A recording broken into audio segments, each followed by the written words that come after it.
Hello, welcome to my show. Um, so I'm in the Navy now. I graduated boot camp. It's been, and I also used to checking my watch. It's June 19th. I graduated on the 4th. Um, I'd say boot camp, Navy boot camp is the the most challenging thing about it is you're getting fucked with every single day from the moment that you wake up to the moment that you go to sleep. You are not on your time, you are on schedule for every minute, and you can't sit down. Your feet get sore, and your boots get broken into, and your feet build soul. Um, and yeah, and your memory like starts to get triggered. Like you start wondering like, why can't I remember the most simplest shit? Because there's so much that you need to learn in such a short amount of time. And you lose your voice because you're chanting. Everywhere you go, you're marching and you're sounding off. So everywhere we go, people want to know. Um, and yeah, so um, I definitely have Navy pride. I have pride in the journey that I took on and the decision that I made to be part of the Navy. Um, I feel like this this journey has been specifically uh, special for me as far as getting closer to God because what they say, like, the worst thing that can happen when you go to boot camp, um, it happened to me. My father actually died while I was at boot camp. Um, and so I know that God has something. It was more than just boot camp for me. There was some serious work that God is doing, still doing within me right now. But warrior toughness is something that we learn in boot camp, which I really appreciate warrior toughness because that's something that I've always embraced, which is the reason why I joined the Navy and felt like I need to be part of the military because I'm very militant and I'm always training to be a warrior.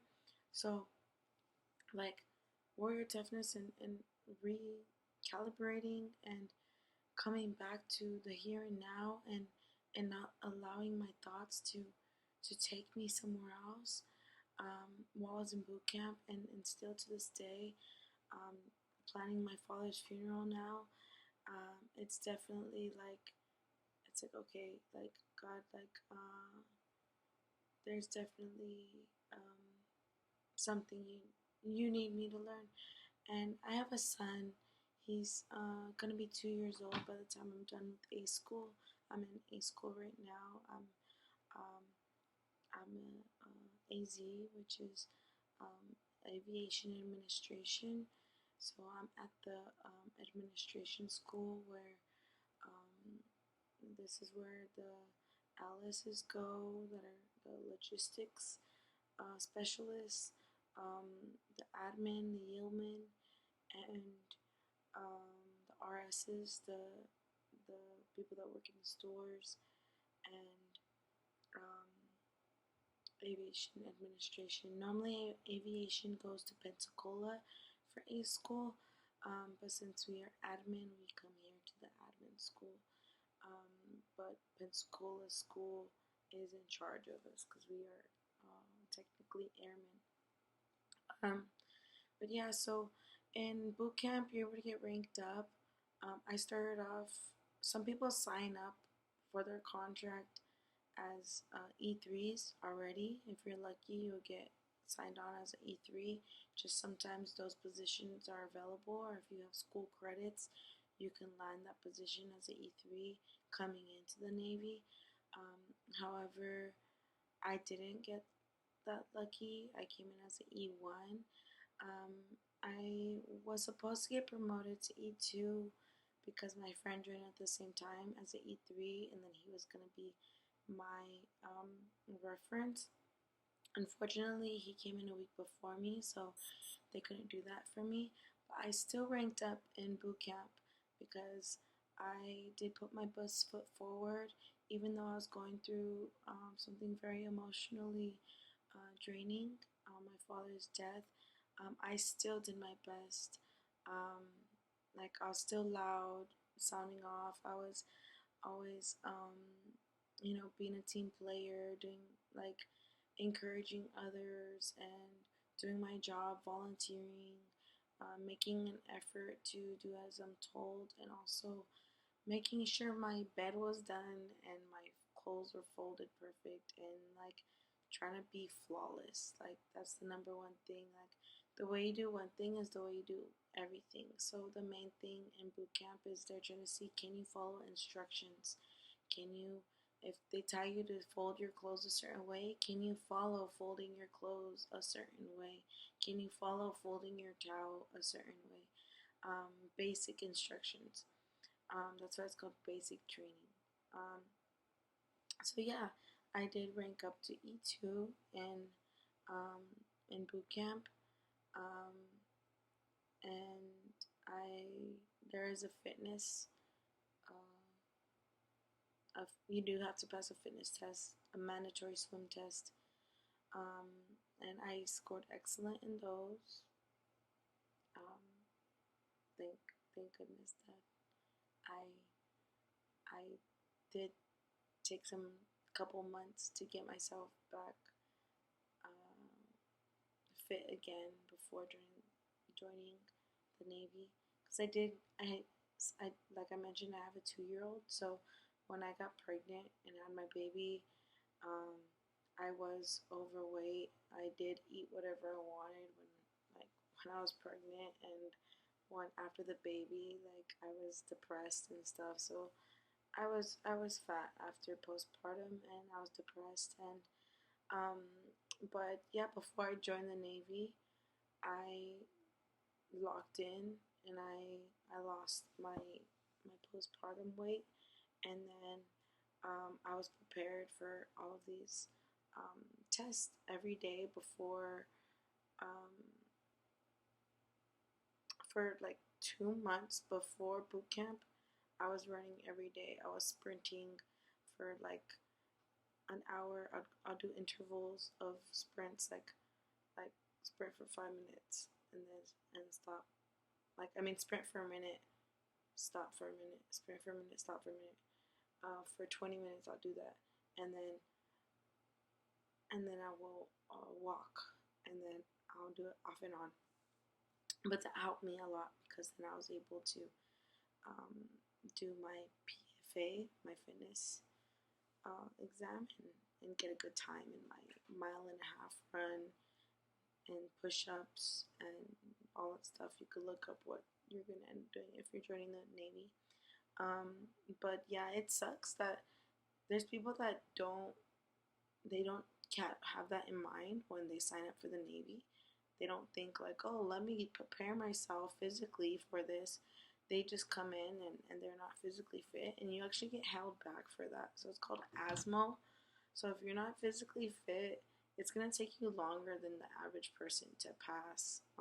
They will hold you back. If you can't swim, they will hold you back. And they say, oh yeah, go ahead and go. They'll teach you how to swim, but that just takes off time. Like it takes time to go and send you to swim class if that's your case. Like swim every day, learn how to swim on your back, learn how to float, and prepare yourself if you're going to take the journey of being in the Navy.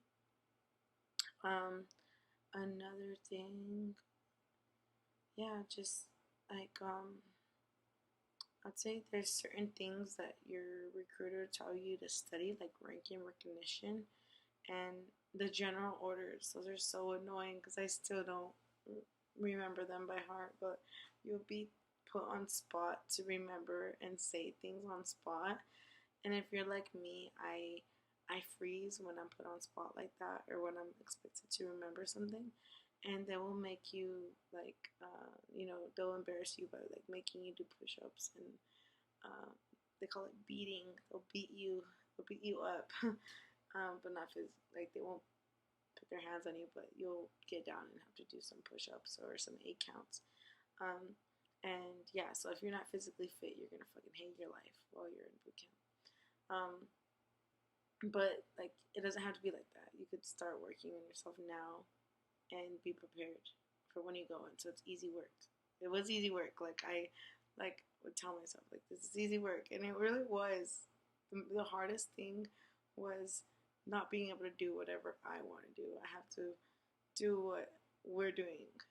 So yeah, and then being accountable for everybody, because if one person fucks up, everybody fucks up, and it's just annoying little petty shit. Especially girls. Girls have little mini drama of not wanting to listen to each other and talk to me nicely type shit. And sometimes I don't talk too nice, and they get all butthurt. So, but yeah, um, um, made it through boot camp. Now making it through A school. Um, I'm here for 2 months. It's pretty longer than so excuse me. It's pretty longer than the most.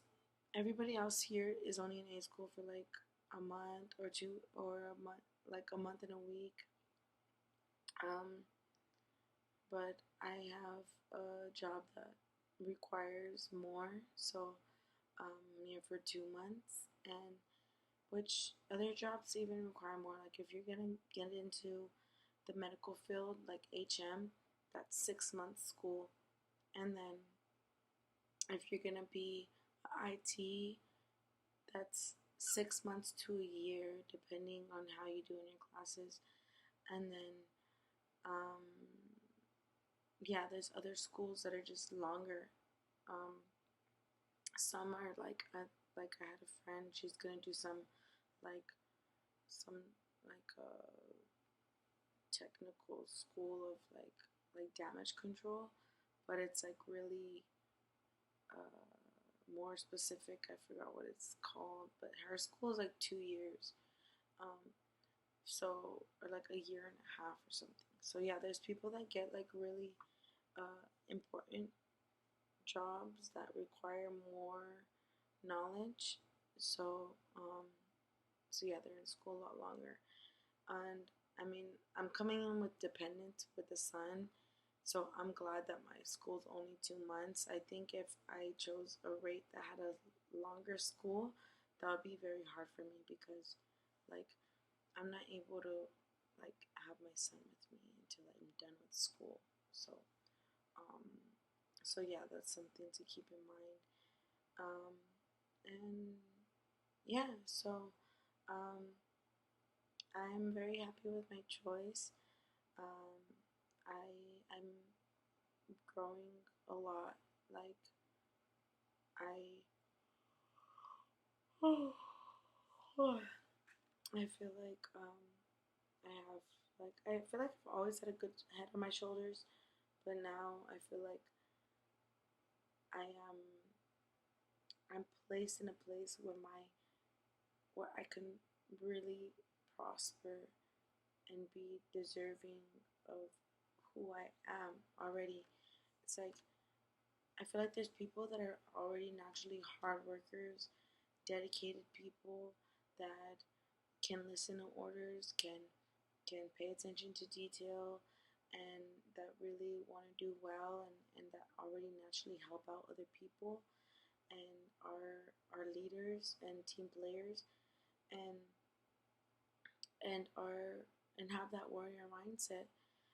And you might be a civilian right now. Like I was a civilian with all of these um, with all of these traits within me, and now this is somewhere where all those traits are just bubbling up in a cooking pot, and I'm being molded into a sailor, um, an airman actually, and a great Right now, I'm considered an apprentice, but yeah, I'm actually getting formed into uh,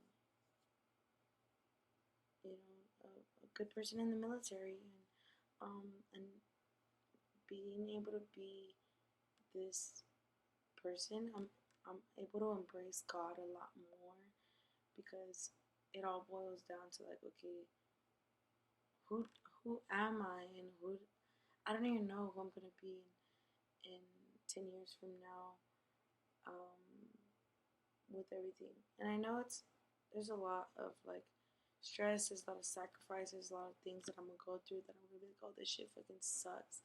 But at the same time, um, there's also gonna be a great benefit and things that I'm gonna be able to do for my family and do for my son. And there's there's the way you feel within yourself, and then there's the way people look at you, and from an outsider's perspective. And unfortunately, like sometimes like my family will hit me with the like oh dang, like surprised like that I'm able to achieve these things. It's like, hey, wait a minute, like why are you so surprised? Like then I realized like, oh, like I wasn't seen in the light, like I wasn't seen as like who I think I am, like like um some people maybe saw me negatively, and um, so now it's like time like where I could, I guess, change people's perspectives, which it really doesn't matter at the end of the day. The way people think about you is none of your business. Um, and um, and yeah, whatever people think about you, like go to let them think that of you. But it when it comes to family, like it is good, like for them to think highly of you. I would like to be a good role model for my family, and I would appreciate it if they saw me in a good light, especially now that my father's dead. Um, I would like to redeem like his name. Like I feel like my whole family, like we the other day we had a Medal of Honor guest come and speak, and he's a veteran from the Vietnam War, and the way that he talked about it is very sad because during that time, that was the time like people were this was when video cameras were came out, and they were actually putting out live footage of the war of Vietnam, and there's a lot of people protesting about that, and also the draft, they're protesting against the draft, they didn't want to go to war. So like they would when they would come home after that war, people, the civilians were not treating them well. Like they would get shit and piss thrown at them, and they were being very disrespected. And um, his own family had left him, and and I think about my grandpa. Like I didn't really know my grandpa. He passed away when I was a child, like 5 years old, or maybe I could have been like 7 years old when he passed. Um, but that's the only veteran that we have in my family. That's the only one who has done, been in the military. He was in the army, and now I'm the first person to redeem that name, and the first person other than him in my family to be in the military, and it's an honor. Like I I want to, my father was a good man also, and I think I like to think now, the timing of his death, me being in in the in boot camp is like, I get to like honor his he did have an honorable death, because he's my father, and I'm serving my country, and I'm becoming something great to where he can go in peace, um, and knowing that I'm doing something great with my life, and I'm gonna be successful, and I'm achieving something, and his greatest achievement is is having me being my father. No matter what people can say about a man, um, he was my father, and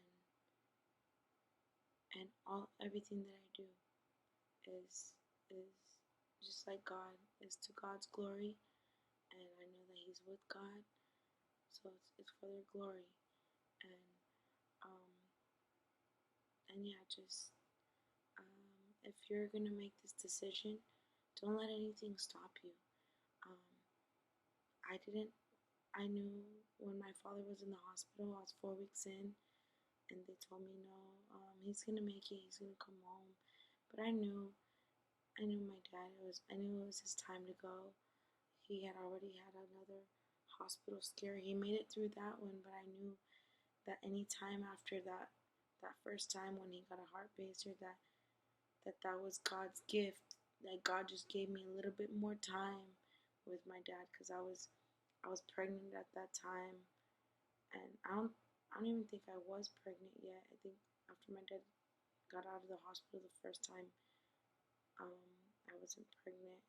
I just I just knew that I wanted a baby, and then a couple months later, I ended up being pregnant and I had my son, and my dad was able to heal and um, be there part of my baby shower and things. So, yeah, my dad was able to be there the first year of my son's life and year and a half, and now he's gone. But I know he's our guardian angel. And yeah, but like I said, I didn't let that stop me. Like I knew he was gonna pass, and like yeah, I could have went and go see him in the hospital, but I know my dad never wanted me to see him in the hospital. Um, and there really, it's not like I could bring him back to life. Whatever's gonna happen, like that's in God's hands, and I trust in God. I trust the Lord. You always gotta think about Abraham. Abraham, it's in the Bible, and God told him you have to make a sacrifice. You have to sacrifice your son, and he listened to God. He took his son to a sacrificing place, and he was about to put him on the fire and sacrifice him like an animal, like they would do a lamb. And then God's voice came and said, "Stop.